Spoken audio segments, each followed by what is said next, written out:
Welcome back to Swish Happens. I'm Aiden. I'm Dillon. We're missing Matt today. He couldn't make it. Another thing, last week had a little slip up. Technical difficulty, we'll say. So We did lose that content, but we're yep, here. We're back. We're here. We're going to overcome it. We got to deal with adversity. That's right. So we did award predictions last week, and we will do it again. Matt's not here, but I have his list. But And at least for me, I don't think my predictions changed from Friday to today either. So I didn't change. Actually, only one thing changed for me. But let's talk about last night and some other recent games. Close games. Huge night in the NBA last night. Yeah. I think the game I was most excited for was actually Magic Blazers, which was okay. Like, it ended up being an okay game. But then it was the other games that kind of stole the show. I mean, Wemby down the stretch, 2 big threes to win it. You had a crazy, Heat Cavs game. Donovan Mitchell had a crazy shot that we thought was the winner. Whether there was a oop to Wiggins with .4 left to win the game. There was some good basketball last night. Mavericks slip up on the inbounds. Choked away that whole game. Yeah. Which felt like not a Cooper Flight coming out game because he's played well. Other than this, but it felt like even without AD, they were starting to be kind of like a formulation of like chemistry, and then they just fucked it up. Yeah. But no, for sure, I do think Coop's on an upward trend. For sure. I think that obviously we've talked about it before. Him playing point guard it's like he's going to take his licks because it's not his natural position. Yeah. But I think it's going to help in the long run. And I think also this AD injury too. I think again, the Mavericks as a team are awful. And Nico Harrison is getting fired, which is fantastic. Yeah. Like I'm happy for them. But I think in the long run, Flag is going to actually benefit from all this now. I think if they wanted to win, they would have played him differently. But I think at least to me, it's clear that they're trying to win, but they want to develop their cornerstone. Which 11 games into the season, I'm kind of starting to trust it a little more. Yeah, if that makes sense. For sure. But I was also at Pistons Sixers 2 days ago. Great game. Pistons, man. I mean, at first, it was obvious that the Sixers were trying to double, we're trying to triple, we're trying to blitz off the pick and rolls and get the ball out of Cade's hands. Yep. He was just making the right play every time. Hitting the slip man, hitting the roll man. He was like, I think he had the second most assists out of any game played on the day. And then at the end had one of the best posters I've seen in person. Like, he rose up and dunked on 3 Sixers players and pretty much ended the game. Yeah. I mean, Pistons started off maybe a little iffy, but they're on a 7-game win streak, 9-2, top of the East. Firing. They look good. I mean, we seen it in the playoffs last year. They went to 7 with the Knicks, who are second in the East right now. So they obviously had it, and they were young. Yeah. So this could be a good year for them.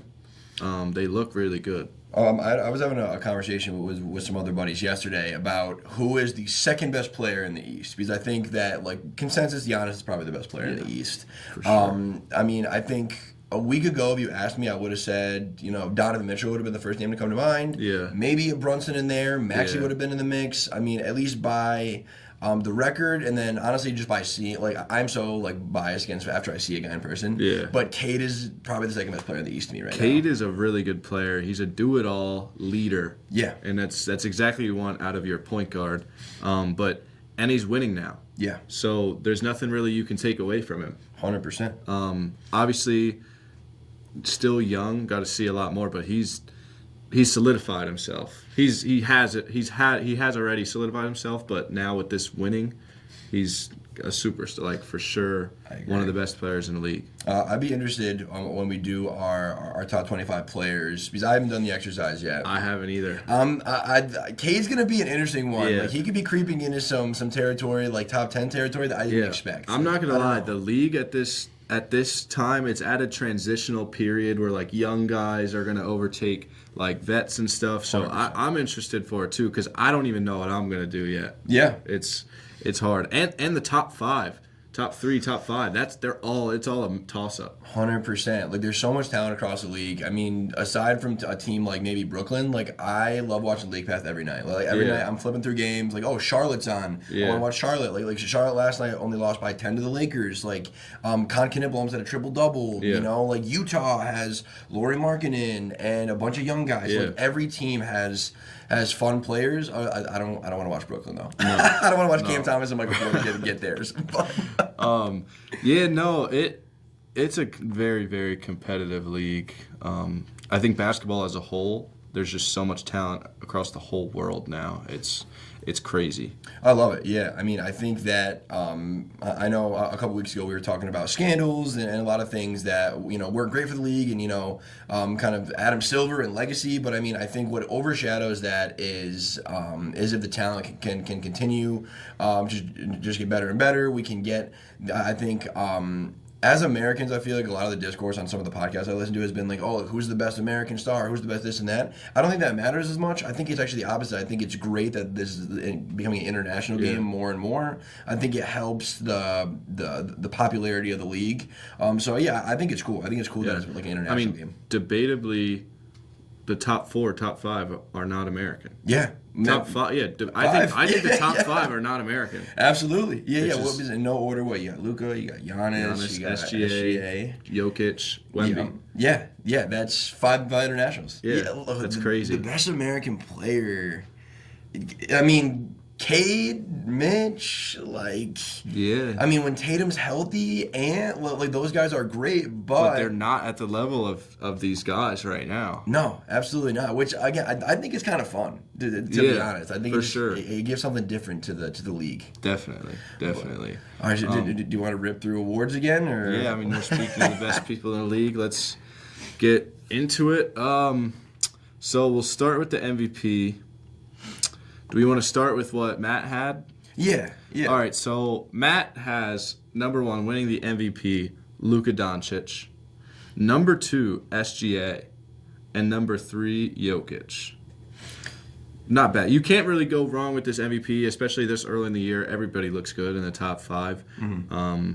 But I had Wemby at number 1, Jokic at number 2, and Luka at 3.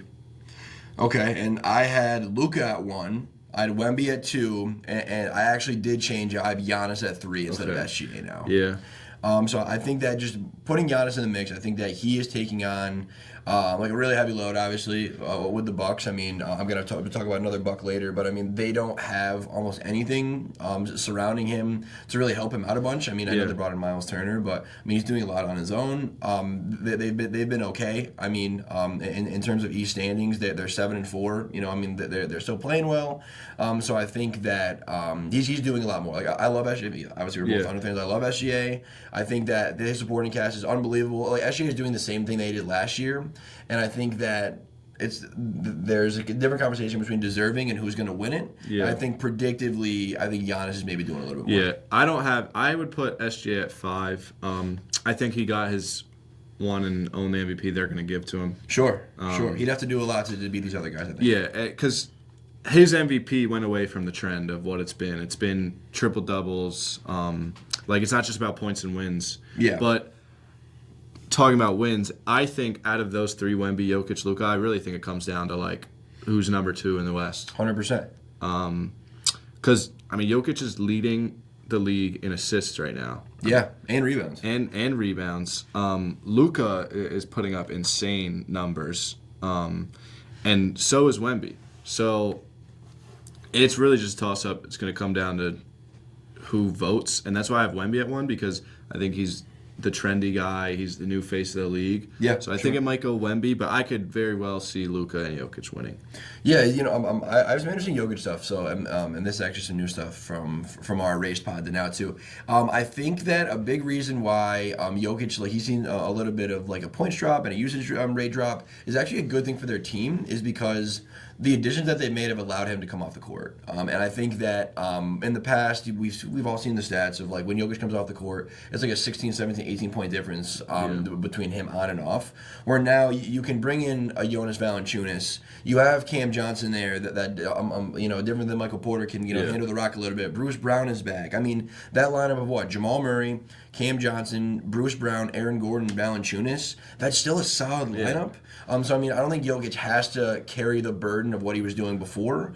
So like in his minutes, like he's winning all his minutes the way he used to. But I just don't think he has to be out there and putting up the raw numbers he had to before to win games, which I think is going to work against his MVP. But I think for Denver, it's a good thing. That Nuggets team is scary. I mean, like you said, that Thunder series, like, we thrived with Jokic off of the court. Yeah, I mean, absolutely. we did do good things with Jokic on the court, but in that series, every offensive possession, he's touching the ball, he's making plays, and when he was off the court, that Nuggets team was not as good as their other years. Real quick, I am wearing this Alex Caruso shirt with a picture of Jokic on the ground. This is from the playoffs last year, so I did want to wear that today. But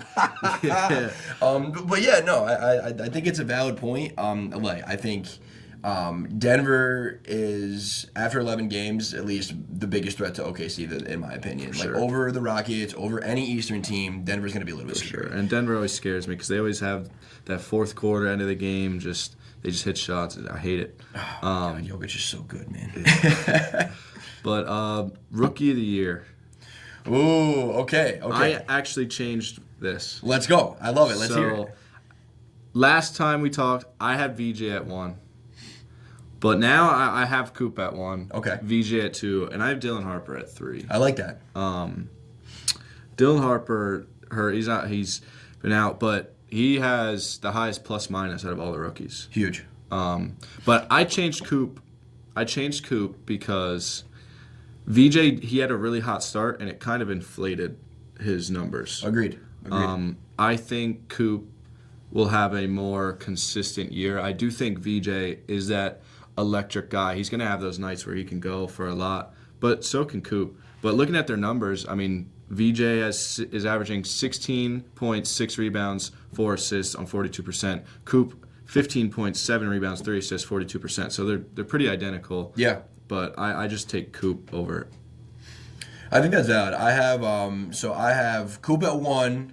I still have my king, Cedric Howard, at 2. I still have my king, Cedric Howard, at 2. And I have VJ at 3. I think, similar to your point, I just think that VJ has cooled off a bit. And again, this is not like an indictment on what I think of VJ's career or him as a player. I just think for this year, for Rookie of the Year, I think that a lot of these touches are going to go to Maxey at the end of the game. Yeah. I mean, I think Maxey's been great. I think as Embiid ramps up, we're going to see some more Embiid at the end of games. McCain is ramping back into this. So I think VJ is going to be a fantastic player in the long term. He's going to be like an integral part to this team. Yeah. But I think, again, in terms of this race, it's a little bit different. Yeah. What did Matthew have? Matt had actually the same as mine. He has Coop 1, VJ 2, Harper 3, which he had that last time we talked. I swapped VJ and Coop. I respect that. And with Harper, too, I mean, that pick and roll at Wemby is unbelievable. I think Harper's been showing, he has some pretty good defensive chops, too, which, I think Harper, in the role that he's in, to me, actually, there's some weird similarities with what I thought Coop was going to have. It's kind of come in to a winning team and be able to kind of fit in. Yeah. Where, Flag, as we were just talking about, has kind of been pushed into a bigger role. Yeah. Harper's the one that is, he doesn't have a big spotlight on him, and he's just able to just be a net positive in certain spots. Yeah. Pick and roll ball handler, perimeter defender, score the rock when he's got to score the rock, which I think is great. Yeah, I'm excited to see what Harper will become. I agree. Okay, quick Cedric Howard monologue. I love Cedric Howard. Okay, so stat-wise, they're not jumping off the page right now. He's averaging about 16, 5, and 3, about a little under 2 blocks and steals a game. His shooting numbers, though, he's shooting 50, 50, 90. Yeah. He has some pretty good advanced stuff. He's 3rd on Memphis in minutes. He's 1st on Memphis in net rating. And there's only 3 guys with a positive net rating on Memphis, and the other 2 are guys that barely, are playing 12 minutes a game. So when he's out there on the floor, he is just He's just been their offensive bright spot, and that is when Ja's been playing, when Jaren Jackson's been playing. I mean, Cedric Howard has just been super consistent, not super flashy. I think that if this Ja Morant thing goes south and they were to get off of Ja, I think Cedric Howard could be a 20-point-a-game scorer this year right now. I think he's a winning player. His offensive rating is like the highest on the team by 2 points. He's just like eye test. He's not a jump off the page guy. He's done some spot up shooting. He's been doing some slashing, but he's just doing everything well. Yeah. So I think he's been really slept on. I think who the hell wants to watch Memphis? I get it. But I think that anyone out there, if you see the Memphis Grizzlies, on your screen, give him a look. Watch a little Cedric Howard. Yeah. He's also a D3 guy, which I respect. Yeah. He out the mud, so give him a chance. That's my Cedric Howard push. So we'll see what happens as the season goes. Oh, he does look great. Defense Player of the Year. Yep. One-man award this year, I think. The big Frenchman. I think we all have Wemby at number 1. Yep. Absolutely. He does the talking for himself. Just look at the stats, look at the games. But number 2, I had Dyson Daniels, and then 3 Mobley. Shet should be in there, but they always put a guard in. Yeah, they always put a guard in the conversation. 100%. I took Dyson because he did it last year. Other guys I could see like Cason Wallace and stuff, but I have Dyson and then Mobley. Matt had Wemby, Mobley, Chet. That's fair. Yeah, and then I did have Amen at 2. I mean, really, this is more for like a personal thing rather than like a prediction. But I really believe that this award really gets pushed to big men a lot. I mean, I'm glad that that like in the past we have gotten Marcus Smart winning every once in a while. But I just think that like Amen Thompson takes the best defender every night. He's a great weak side defender. Throwing up some blocks here and there. I just think that a guy like that with so much versatility and switchability. I know there's not a ton of ways to quantify this. I mean, a lot of the defensive stats that are out there are kind of centered towards big men. Like if you're driving towards Wemby, your field goal percentage is just going to be lower. Yeah. And I think that's fair. I think that we can only use the data that we have, and I don't expect all the voters to watch every single player in the league, all 82 games. That'd be impossible. So I understand it. I just wish we got a little more love and honestly eventually a little more statistics for the versatile defenders. What Aman does, you can't really put into a stat, but he is, if not the best, one of the best just perimeter on-ball defenders. 100%. He gives your top point guards trouble. Yeah. Like, you've seen, I think it was Brunson was talking about him, like saying that he hated him guarding him. 100%. Yeah, him and his brother. Him and Asar are just unbelievable athletes, and I think you don't always see them be unbelievable athletes being great defenders, but these guys do have that kind of IQ stuff too. Like they're always taking the best time every night. They probably won't win the award. I mean, if Wemby gets hurt, we'll see what happens. Obviously, I'm never hoping for that, but I mean, it's really Wemby's award to lose. Yeah, for sure. Most improved. Now, this is an interesting award. There's a couple guys that could win it. So I have Josh Giddey winning, Denny Avdia second, and then I have Amen Thompson third. I like it. And then what's yours? So I switched mine up a little bit. So I have Denny winning it now. Okay. I have Ryan Rollins, my goat at 2. Yeah. I have Giddey at 3. So I think similarities there. But what does Matthew have? He has Denny Avdia winning. Yeah. Amen Thompson second. Josh Giddey third. I like that. So make the case for Giddey. What's your take on Giddey? So Giddey, yes. The negatives to this conversation, to this pitch, is we saw after the All-Star break, after he got traded to the Bulls, he had great output. We saw what he could do. So it's not like his end of year last year to his beginning of the year this year is not that crazy. But his total year averages last year, 14.5 points, 8 rebounds, 7 assists. This year he's putting up 22, 9.6, and 9.3. So he's decimals away from a triple-double. Yep. And he is on a winning team that looks better than what they are because of him and the whole team. But he is the leader essentially. So that's why I think Josh Giddey should win it.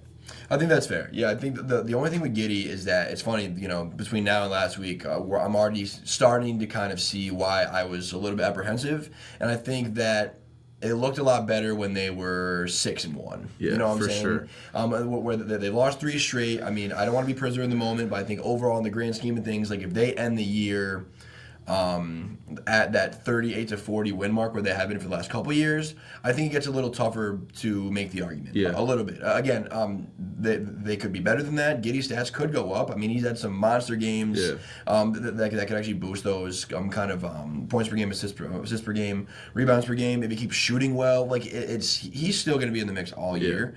I just think for a guy like Denny, I think Denny has just showed like a massive leap, and maybe it is a little more of this. We saw this from Giddey last year a little bit, but I think for Denny, he was kind of primed a little bit coming into the season. Like he was 3rd in points per game in a big European basketball tournament over the summer. Yeah. Coming in, he's up like over 9 points a game. He's shooting at a higher volume with the same percentage, so he's keeping that efficiency. He's been a fantastic defender. I mean, he's just been across the board, just better in almost every single category. Shooting the same efficiency. He's their leading scorer. And again, it's kind of tied into Giddey, but on the other way, I think Portland's going to win games. And I think they're a real contender to make the play-in right now. So I think that we'll see. I think they're actually both kind of similar in that respect, where a little bit of their candidacy ties to if their team wins or not. But just a quick Ryan Rollins thing. Ryan Rollins and Cedric Howard were my two kind of zag picks. So Ryan Rollins, I just think to me is what the award should be. I don't think he's going to win this award, but I think that it should be a guy that kind of comes out of really nowhere. Yeah. He's like a 3rd-year guy, which if you asked me, I would have told you he's a rookie. Yeah. He could have been a 9th year. I don't know who he was at all. But I think that's kind of the crux of the argument. He was playing 13 minutes a game last year. He's playing 30 this year. He's starting. Almost every single one of his stats are up by 100% or more. I think his assist numbers have tripled. He has just been something that, not just an aberration that's been fun to watch, but he's been a need for a Bucks team. Yeah. That without him would have been starting. Kevin Porter's been hurt, so it really would just have been maybe Cole Anthony, who's just a defender. I think Ryan Rollins has really played a really significant role from coming out of pretty much nowhere. Yeah. So it's been fun to watch. For sure. And we talked about it last time, is this Most Improved award has historically just been stamping them as the next superstar. Star to superstar jump. Which that's not as fun to me. I don't know. I have a real affinity for really solid role players or really solid guys that came out of nowhere and became something. And I'm not saying superstar. I don't need guys to be the next Ja Morant or Giannis, but I want to find the next. I don't know. I was gonna say Jamal Murray, but not even that. I want to find the next, Aaron Gordon level guy. Who's the guy that was a G League guy or a second round guy that was struggling to find a spot in the league, and now he is a really high level role player, on a championship team. Yeah. I like that kind of stuff. Yeah, so it won't be Ryan Rollins, but I'll be rooting for him. Yeah. 6 man. This was tough. This is tough. Also because the 6 it is still early.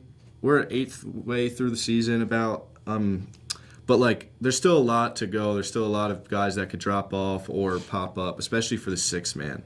But let's start with Matt. So Matt has Jeremy Grant, number 1, Tari Eason, number 2, and Naz Reid, number 3. Okay. So I have winning Anthony Simons. Yep. Number 2, AJ Mitchell. Number 3, Jeremy Grant. And right outside, I don't know, I said it last time, I love Aaron Wiggins. Yeah. I hope he can get into this conversation. I love that. So I have AJ Mitchell winning. I'm making a change right here on the pod. I got Jaime Jaquez winning. This might be a prisoner of the moment from last night, but I had him at 2 before. I'm going to bump him to 1. So I got Jaime Jaquez winning. I got AJ Mitchell at 2. and then I have Jeremy Grant at 3. All right, so let's hear Jaime Jaquez. So, I mean, coming into this is before last night. He was already up like 10 points a game from last year. His assists and rebounds per game are up. I mean, I did mention last week he was shooting 70% on 2, so that's probably gonna go down a little bit. But I mean, last night he went 28, 7, and 13 in that OT win against the Cavs.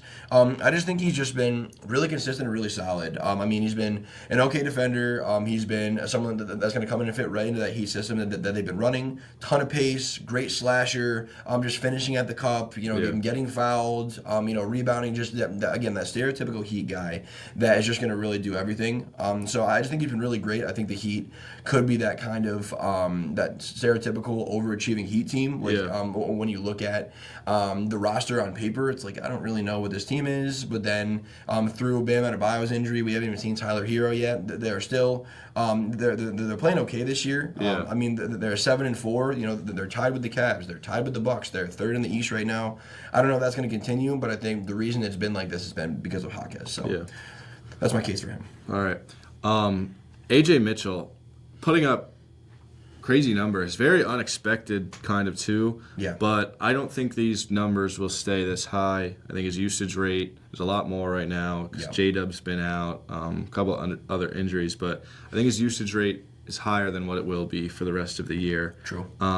I have Simons at 1 winning it because he, besides Jeremy Grant, he's like the only guy in this conversation that really like fits this like past guys in the 6-man. Like he can be a starter, but they just put him as a 6-man.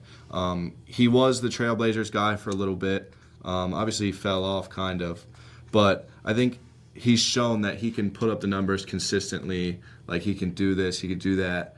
I just think that he's going to consistently put up the same average throughout the whole year. He's going to shoot decently. Yeah, I like that. So that's why I think he's going to win. I think it's fair. I mean, I don't want to kick a horse when it's down, Matt, when he's not here. But I'm curious with the Tari Eason. I want to know his thoughts on Tari Eason because I just feel like he's been playing okay amount of minutes. Like I just pulled up his minutes here. Like he is playing the fifth most minutes on the team. But I feel like his role has just decreased a bunch since last year, unfortunately. Like coming into this year, I think I would have had Tari Eason in my top 5. Yeah. I think Kevin Durant has really sucked up a ton of those minutes, and even some of those tertiary guys. Josh Okogie, even randomly like Reed Shepherd coming in. Like I know that they don't have guards, so I would have thought Tari Eason would have played more. Yeah. But I think that they've had to kind of rely on some different pieces. So yeah, I would love to hear his thoughts on Tari Eason. Yeah, me too. Nas Reed, I would have, if we were doing this before the season, I would have had Nas Reed. I think he would have been maybe my 1. Yeah, I probably would have had him winning. Yeah. But hasn't been shooting the rock well this year, and the Timberwolves overall just need to do a little bit of soul searching. I think. I'm nervous about that. Don't want to bring up my mock trade yet, but something's there. Yeah. Clutch player. This is just a silly award, but it's an award. So I have SGA at 1, Luka at 2, Giannis at 3. Anybody could win this award. It's just those are the guys that will be taking the shot at the end of the game, like every time. Yep. So I'm gonna bump Cade to 1. He was my 2 before. I had SGA at 1 because SGA started the year with some double OTs, like some really great clutch performances, and Cade has just really been taking over down the stretch. I mean, in the game I watched on Sunday, he took over down the stretch. In the game last night, I thought he was going to be out after he got absolutely laid out by Cam Whitmore. Comes back in, has a 40-point triple-double. Did he miss the most shots in the history of the NBA in one game? Yes, but they won the game. So I think Cade has been doing it. It kind of ties into what we were talking about before. He's been putting the team on his back over the course of all 48 minutes, but especially in that last 12, he's been doing it. So I had Cade 1, SGA 2. I had Steph at 3, but I'm going to switch him out for Luka just because Steph's been hurt. Yeah. So. Matt has Luka 1, SGA 2, Curry 3. I think it's fair. Yeah. It's like, I mean, it's. I mentioned it last week. I think that it's going to be down the stretch who has like those signature performances at the end of the year, like who has the memorable performances. That's who's going to win. This is like a storyline award. I think most of the awards actually are more storyline than we like to think. Yeah. But I think this one specifically is big time. Coach of the Year. This one's interesting for me. There's no really telltale guys out there, and you don't really know what the voters are going to look at. True. So mine, number one, which I should change it now, but I have Billy Donovan, Bulls head coach. But I'm gonna leave it. I believe. Stick with it. Yeah, Stick with I believe. Ebbs and flows, Yeah. And then 2, I have Mark Daignault. Best record in the league. He's got to be in the conversation. Yeah. And then 3, I have Tiago Splitter. Yes, sir. There we go. Yes, sir. I don't know if they want to give him the award with what's been going on. But, I mean, the Blazers, they're overperforming. I mean, they went back down to 5-5. Yep. But Yep. we'll see. They fight. I agree. I have Tiago Splitter at 1. He's my 1. It's a little bold, but I just think that in spite of the former head coach getting taken out in cuffs to come out here and field like a pretty solid team. Again, like you said, 2 losses in a row, down to 5-5.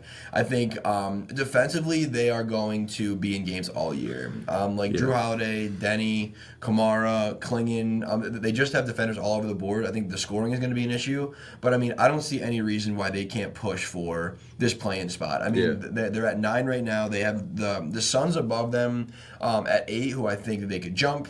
Down the board you have like Clippers, Mavericks that could kind of jump up and catch them. But I think at the moment where the Blazers are now, I don't really see why they couldn't hold there. And I think for a coach to come in the way that he did and do that, I think would be pretty cool. Yeah. I think after that I have Quinn Snyder, who I think I don't feel as confident as I did before. I think this Trae Young injury is going to be interesting. I think that you could kind of go either way with what happens during this injury. Like if the Hawks come out of this and are great without Trae Young, maybe there's a deal happening. If not, maybe Trae Young comes back in and they figure it out. So Quinn Snyder, I'm not as confident anymore, just because I don't know what the team's going to be like. Yeah. But then I have JJ at 3, just battling through a lot of injuries. Like a lot of people doubted him as a coach. Yep. And I think just being a Laker, I think you get a little bit of above the boat sometimes. So. Yep.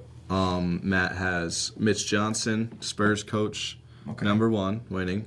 JJ Redick, number 2, and Splitter, number 3. Let's go. But yeah, I think there's a couple coaches that could get it. Obviously, it just depends on how the year ends. But yeah, Spurs, Lakers playing very well. Yep. Bulls, Blazers, overperformers.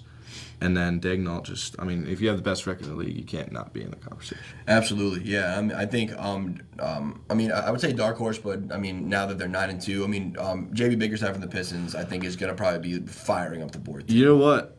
I think if the Pistons, I don't think they'll finish number 1, but if they finish number 1, he wins. That's what happened with Cavs. Yes. Kenny Atkinson. Yeah. So. I could see that too. I was trying not to be too prisoner of the moment, but I think that Bickerstaff, I think if they're 1 or 2, he's going to be tough to beat there. Yeah, for sure. And that's it for the awards. I just want to bring up this mock trade I have. We were talking about the T-Wolves. I mentioned Ja Morant's situation, so we all heard the Ja Morant situation. He's not happy. The Grizzlies kind of look a little lost. They need direction. They need to do something. And I think the T-Wolves also are at a point where, they're 7-4, but they're 6th in the West, which it just sucks. That's what the West is like right now. But I think come mid-season, trade deadline, I think the T-Wolves are Midwest, and they're like, we want to be one of the top guys. Like, we want to be contenders. So I think they're looking for what they can buy in the market. And I think the Grizzlies at that same time are like, all right, let's get rid of him. We got to do something. Let's get something out of him before he leaves or whatnot. So I think Ja Morant traded to the Timberwolves for Rob Dillingham, Terrence Shannon, and a first-rounder and maybe 2 second-rounders. I don't know what it's going to look like. The market is very hard to read. We talked about it last time. We don't have to go much in depth, but like Desmond Bane going for how many first-rounders, but he's a more valuable guy. He's a 3-and-D. He's efficient player. He could fit on more teams than Ja. And there's less guys like Desmond Bane. Yeah. So I don't know what the market will look like, but I could very well see that trade happening. I think it's interesting, and then honestly, after we chatted about it last week, I did think about it more.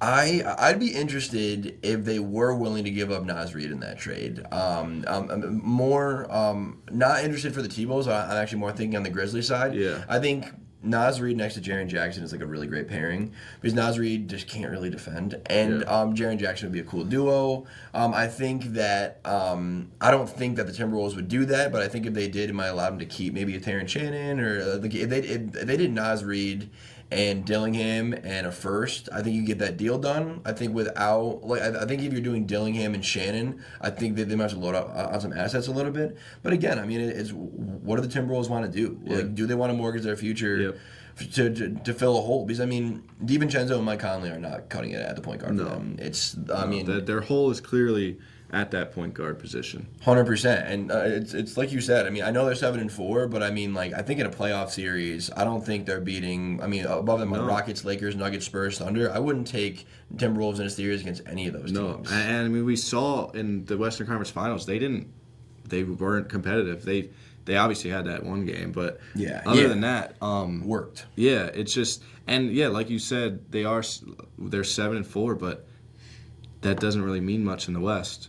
I'm curious overall. I know the league has gone to, I mean, at least last year, double big, 2 centers, jumbo lineups. It's going backwards now. Yeah, it's interesting, and I think even within that, I'm still not as trustworthy of Rudy Gobert. Yeah, I don't know. I'm just not. Rudy Gobert's been a liability since he got to the T-Wolves. He obviously great defender. I mean, he's even fallen off, but he's just not there on offense. Yeah, he has no offensive game. I mean, I think he used to be able to get out and defend on the perimeter a little bit better than he was given credit for. Yeah. But that's, I mean, he's been falling off a bit. There's some interesting advanced number stuff where he is even defending less shots per game, which I don't know if that's just a deterrent factor or what. But there has been a little bit of a, not alarming, but a little bit of a red flaggish trend, and even some of the advanced defending numbers. So they're 7-4 right now. I think it's on the back of Ant and I mean, Jamie Daniels is such an unbelievable underrated defender. For sure. I don't know. I'm not buying it. Yeah, I'm very high on McDaniels, but and the Grizzlies 4-7, 10th in the West. But I think it does not help them to finish 8th, 9th, 10th. They need to either figure it out and become a good team in the West, or they need to reset. I think what they do is reset. This is a exceptional draft class coming in. If they can get a top 5 pick, they can have their future. Obviously, we don't know what it'll end up. I think if they can get a top 5 pick and they could end up, I don't know if they'll get AJ, because if they're not 1, 2, or 3. Sure. But there's this guy from Baylor, if you guys want to look, Tunde Yesufu from Baylor. He is like an Anthony Edwards regen, VJ Edgecombe regen. If you just watch him play, he looks like Ant. It's a great draft class. There's those 3 guys. There's the Boozer, and there's the AJ, and then there's Darren Peterson. But then there's a kid from Baylor. I was watching this kid from VTech that looked like Doncic. Oh my gosh! That was 33 points. He's 6'9". Yes. He looks really. This draft class is insane. I've been looking at a lot of it. Yeah. So I do a little scouting on a Twitter account. Yeah. This draft class is special. This freshman class in college right now, a lot of them are freshmen. It's crazy. Unreal. So this is the time where you want to kind of move in, and a team that we talked about last week that again I'll bring up now is the Pelicans. I mean, it's the Pelicans have no draft picks for next year because they traded up for Derek Queen. I think this is an opportunity for your Grizzlies, and I mean especially for your Pelicans who don't have a pick. If you're going to be, if you're the Grizzlies middling in the Western Conference, then let's be bad and get a pick, or another pick, or make sure that we're high in the draft. If you're the Pelicans and have no pick, let's start with getting a pick first. Let's at least get someone's pick. Yeah, so. It's such a real thing in professional sports. You're either contending or you're tanking, unless you're a team that's young and you're developing and you're just going up. But you do no good being 8th in the West. You do no good being 8th in the East. It's So you got to figure something out. I think on that note, for a later pod topic as the year goes on, I think we should kind of have, I don't know what to brand it as, but teams that are teeter-tottering, and we should kind of talk about whether they should go up or go down. That means I got some teams I'm looking at now that I would love to talk about in depth at a later date. For sure. But yeah, like we said, at the end of last podcast that didn't actually become a podcast.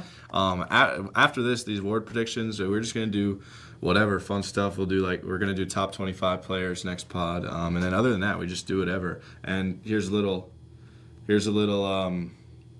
something to look forward to and a little preview of what we might be doing in the future.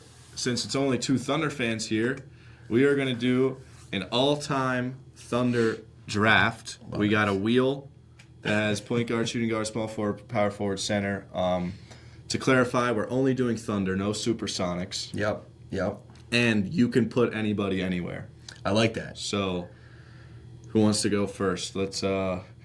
You go first. Okay, I respect that. Okay, let's see. And we're both doing the same. We're both doing the same position at the same time. Yeah. Or no. Do you want you to spin? I spin. Yeah. All let's right, do that. Go. So. Okay, so I got power forward. I think there's so much strategy to this. So I think. No, I have to go Kevin Durant. Yeah, Okay. Kevin Durant's on my power forward. I was thinking what you're thinking. You could take a big away. Yeah. But get a little creative with it. But you got to take KD if you can take KD. That's my guy. You got to take KD. All right. I got point guard. This is tough. Oh my gosh. It is tough. I was trying to think about like who I'm taking if I get this. Yeah. I have to take Russ. Okay. I have to take Russ because if I don't, I got to take Russ. Let him shoot. Let him shoot, baby. I got to take Russ. You got KD. I got KD. Let's go. And small forward. Okay, with small forward. Another thing, are we taking in their prime or when they were on the Thunder? I think when they were on the Thunder. Okay. I think that I think that makes sense. Yeah. Right? Yeah. Okay, so now this is an interesting one. So I initially my gut decision was J Dub. But you know what? Paul George was a top 3 MVP guy. So I'm taking Paul George at my 3. God, that sucks. Let's go. That sucks. 2, you know what? I love wings, Paul George and KD. Let's go. I gave you got both of them. I said that the prime thing because I was taking Carmelo Anthony if we had him in his prime. That would have If been we had him in nuts. his prime. Hoodie Mello. Yeah. All right. Give me shooting guard here. Center. Oh no. Oh no. Oh, I wanted shooting guard so bad. I'm taking Shet. Yeah. Taking Shet at the 5. I think that's correct. Yeah. I think that's the best. Okay. Oh, that sucks. As long as I don't get center. Get center. No. Yes. No. Yes. You know what? You have Chet at center. I'm taking Dub. I'm putting Dub at center. J-Dub? I got J Dub. I got Paul George. I got KD. All right. I know what I'm doing if I get power forward. Man. Please give me shooting guard. This didn't really go the way that I planned, but we're doing it. Power forward. Power forward. Okay. My options here. You just took J-Dub. Yeah. This was all strategic. I hope you know. Yeah. This was all strategic. You got all of my wings. Yeah. I know what I'm taking. I'm just trying to think if I'm missing anybody. Yep. I would have changed my center pick if I knew I was doing this, but I'm gonna take Serge. I think that's Serge. the only pick, really. Yeah. Like unless you wanted to throw Melo in there for spacing. Yeah, but if I had prime Melo. This is perfect. It doesn't even. Oh my god, that sucks. Point guard, SGA. Your team clears right now. Your team actually clears. SGA point guard. I mean, I got to do it. Yeah. I got 3 MVPs on my team, bro. I got 3 Thunder MVPs on my team. All right, give me James. Okay. Give me James. And then my shooting guard. You know, I'm wearing the shirt. I'm picking Caruso. Taking Caruso. Yeah. So you got SGA. Caruso, PG, KD, and J-Dub. I have Russ, James Harden, Serge, and Chet. Yeah, what, is he a small forward left? Yeah. Okay. Can I do a little... No, I can't do a flip-flop, I guess, because it's... Yeah, I mean, you can pick someone for small forward and then just say you're going to coach him a little different. You know what I'm saying? like you could do that. All right, then I'm taking... I'm curious. I'm taking Steven Adams. And I'm running. You went ultra small. We are killing you in the paint. Okay. I'm taking Steven Adams. He's gonna run more like the 5, and Chet's gonna run more like the 3. Yeah. Okay. Clash of styles there. I think it'd be kind of interesting. There's really nobody left for me to take in the 3 unless I take like a current guy. Like like if I were in your spot, like Melo would have crossed my mind. Yeah, like, I was thinking about Melo. He's just. Yeah, If I had prime Melo. Yeah, Oladipo would have crossed my mind. He was okay on the Oh Thunder. yeah, Oladipo. I mean, it's tough once you kind of get to the last 2 picks are tough. Yeah, I was praying I got Russ and Shea. Yeah. I was praying I got Russ and Shea. Oh my man. God, yeah. Your team clears. That yeah. SGA, Caruso, Paul George, KD, and J Dub. Damn. But we could kill you in the paint. We have no shooting outside of James Harden. We would have to shoot the ball well, and we would have to get out in transition. Yeah. For sure. I mean, because in the paint would be tough. I mean, with 2 rim protectors and then Steven Adams. Yeah. Yeah, we'd be losing. We would have to hope that the ball's going in the net enough. Yeah. But that was fun though. No, yeah, that was fun for sure. But yeah, definitely we're gonna do more stuff like this. And topics just to debate about. Coming in the future. But next pod we'll do top 25 and we'll do something else fun like this maybe and talk about anything that happened. Yeah. We're hoping Matt will be off the IR and he'll be back with us. We'll be back to a big 3 again. Yeah, we will see. He should be here. But all right, let's rip a random player. I just thought of him. Steve Novak. Okay, Lights discount out. double check Steve Lights Novak.